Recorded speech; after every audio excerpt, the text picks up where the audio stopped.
when it first came out and since, has been this idea that Donald Trump wants to replace government on the merits with cronyism. He wants to replace nonpartisan careerists with people who are MAGA loyalists.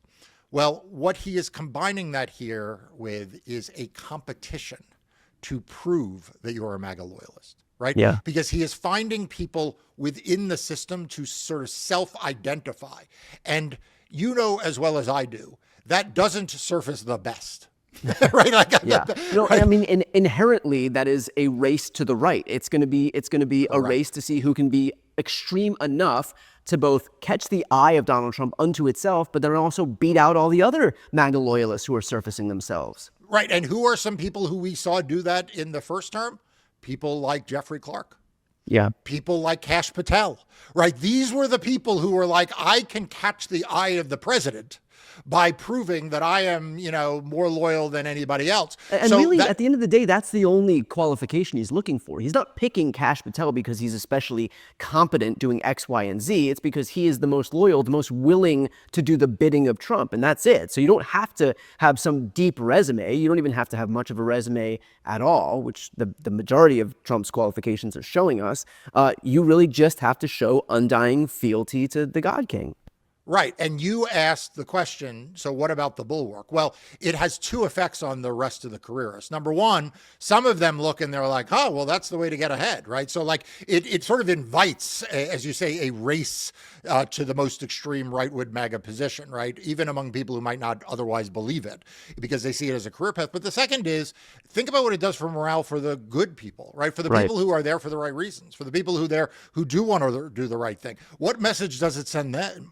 Right? It tells them they may want to look for a job someplace else, right? They are not willing to prove themselves loyal, and it exposes them in that process. So it is corrosive both in creating a competition for bad actors, but it's also really corrosive because the people who would be the bulwark, they become the odd man out. They become the odd woman out. They become the person who feels like they don't have a home, and maybe they leave. Maybe they themselves become the object of suspicion. Maybe they become the object of what were their social media posts or who did they vote for, those kinds of litmus tests that we worry about. And so this is a very, very dangerous moment in American democracy. This is something that we all ought to worry about.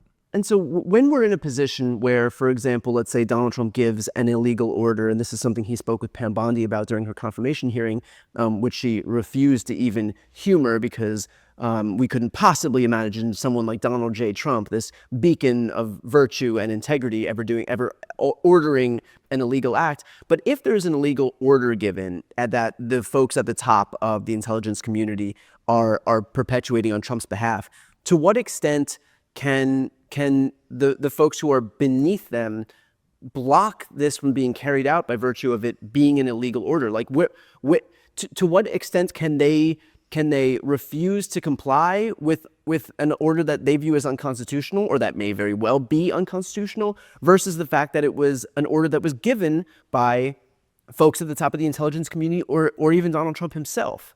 Right. Or in this case, U.S. attorneys who are charged with prosecuting crimes, right? I mean, if you're a line prosecutor and your boss says, go open an investigation into this person, and Kash Patel is like, yeah, I got you 3 agents, is the line prosecutor really going to say, no, I'm not going to do that because it's illegal?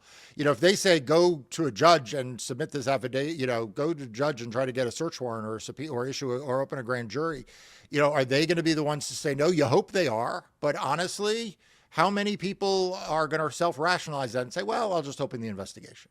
All right, well, I'll just issue a couple of subpoenas. All right, maybe I have to bring an indictment, right? Like, it becomes a slippery slope, and it is going to undermine not just the actual integrity of the judicial system or the intelligence community or government, right? It will in fact do it, but it's also going to become impossible to tell what were the lawful things that were done because they had to be done, and what were the things that were unlawful. Like, every indictment will now be subject to that kind of second guessing, and understandably and rightfully so, by the way. And every intelligence community finding that there is a threat domestically or abroad will be second guessed, and rightfully, understandably. I wrote for Democracy Docket not that long ago that one of the things we need is for judges to not give a presumption of good faith to prosecutors who come in seeking search warrants, indictments, or criminal prosecution of Democrats or political opponents. Normally, whenever a politician or someone involved in politics is indicted or investigated, they say witch hunt, right? Where we hear that, and prosecutors and judges look at prosecutors and they start with a presumption. You know what? These are career prosecutors. Unless there's really extraordinary evidence to the contrary, I'm going to assume this was done in good faith. I'm not going to assume that this was selective prosecution. I'm not going to assume this was malicious prosecution.